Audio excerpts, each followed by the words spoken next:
শুভ দ্বীপ্রহর বন্ধুরা, সবাই কেমন আছেন? আমি অনেক দিন পরে আসলাম। আমার শরীরটা একটু খারাপ ছিল, তাই ঠিকঠাক করে রান্না করতে পারিনি, তাই ভিডিও করতে পারিনি। আজকে একটা সহজ রেসিপি দেখাবো। ঘরের মধ্যেই সব জিনিস আছে, ওগুলো দিয়েই বানাচ্ছি। প্রথমে 4খানা ডিম ভালো করে ভেঙে একটু নুন দিয়ে ভালো করে কাঁটা চামচ দিয়ে ফেটিয়ে নিতে হবে। একটু বেশি করে ফেটাবে, হ্যাঁ, যত বেশি ফেটাবে তত বেশি ফুলবে। এবার একটা ফ্রাই প্যানের মধ্যে কিছুটা তেল দিয়ে হালকা গরম করে নিতে হবে।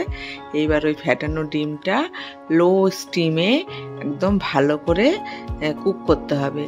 একটু ঢাকা দিয়ে বেশি আঁচ দেওয়া যাবে না, তাহলে কিন্তু তলায় পুড়ে যাবে। এভাবে আস্তে আস্তে লো স্টিমে ভালো করে কুক করে সেটা আবার উল্টে দিতে হবে, ভালো করে সাবধানে উল্টে দিয়ে এবার আবার একটুখানি কুক করতে হবে। করা হয়ে গেলে এবার ওটাকে ঠান্ডা করে চাকু দিয়ে ভালো করে পিস পিস করে কেটে দিতে হবে। চৌকো কিংবা বরফি, যার যেমন ইচ্ছা তেমন করে কেটে নিতে হবে। এইবার আমি আগেই কিছুটা মশলা যেমন পেঁয়াজ, রসুন, আদা, লঙ্কা আর একটু ক্যাপসিকাম পেস্ট করে রেখেছিলাম। এইবার সেগুলো এবার আর দুটো ডিম সিদ্ধ করে রেখেছিলাম, সেটাকে লম্বালম্বিভাবে 4 ভাগ করে কেটে নিলাম। বেশি দিলে দেওয়া যায়, আমি দুটো ডিমই ছিল, দুটো ডিমই দিয়ে দিয়েছি।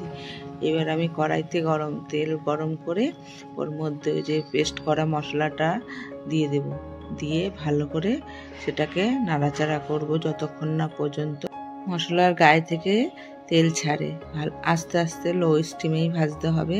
এবার এর মধ্যে একে একে সব মশলাগুলো দেব, যেমন ধনের গুঁড়ো 1 চামচ, জিরের গুঁড়ো 1 চামচ, তারপরে হলুদের গুঁড়ো হাফ চামচ দিয়ে নাড়াচাড়া করতে হবে। প্রয়োজন মতো লবণও দেবেন আর চিনি দেবেন 1 চামচের মতো। আমি সাদা চিনি ব্যবহার করিনি, আমি ব্রাউন সুগার ব্যবহার করেছি। আর কাশ্মীরি রেড চিলি পাউডার 2 চামচের মতো দিলে কালারটা ভালো আসবে।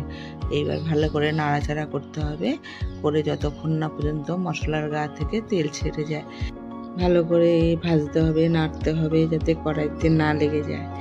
এবার সব মশলাগুলো দিয়ে আবার কষাতে হবে। আর স্টিমটা কিন্তু লোই থাকবে, বেশি বাড়ালে মশলাটা পুড়ে যাবে। সুন্দরভাবে কষাতে হবে। দেখুন কত সুন্দর রং এসছে মশলাটার। এবার আমি আগে থেকে কেটে রেখেছি পেঁয়াজ, তারপরে ক্যাপসিকাম আর টমেটো ভালো করে চৌকো চৌকো করে কেটে রেখেছি, এক সাইজের। হ্যাঁ, কুচি কুচি করে কাটলে কিন্তু হবে না। এবার এইটা মশলাটা ভালো করে কষানো হয়ে গেলে তারপরে ওর মধ্যে ওই সবজিগুলো দিয়ে দিতে হবে। এবার সবজিগুলো সব দিয়ে দেব কড়াইয়ের মধ্যে একটা একটা করে। দেখুন সব চৌকো চৌকো করে কাটা। এবার আস্তে আস্তে নাড়াচাড়া করতে হবে, নাড়াচাড়া করতে হবে। চিলি চিকেনই বলুন, চিলি পনিরই বলুন আর চিলি এগই বলুন, সবজিগুলো একটু কাঁচা কাঁচা থাকলেই বেশি ভালো লাগে, মুখে বাজে। আর তার জন্যই এগুলো হালকা কাঁচাই থাকবে, পুরোপুরি সেদ্ধ হবে না। একটু হালকা নাড়াচাড়া করতে হবে। নাড়াচাড়া করে অল্প পরিমাণ মতো জল দিয়ে একটু অল্প হালকা সেদ্ধ করে নিতে হবে, যাতে একটু মুখে বাজে ঘচ ঘচ আওয়াজ হয়।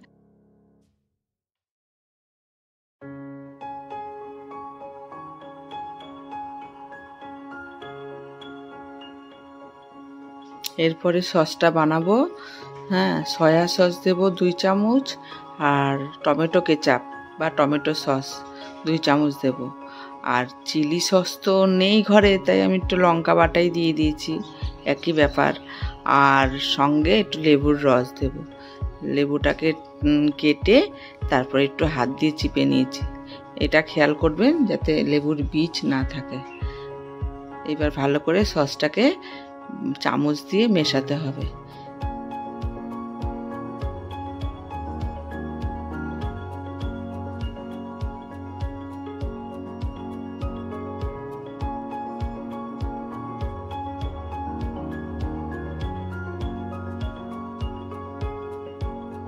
এবার সসটা কড়াইয়ের মধ্যে ঢেলে দেব, ভালো করে ঢেলে দিয়ে নাড়াচাড়া করব।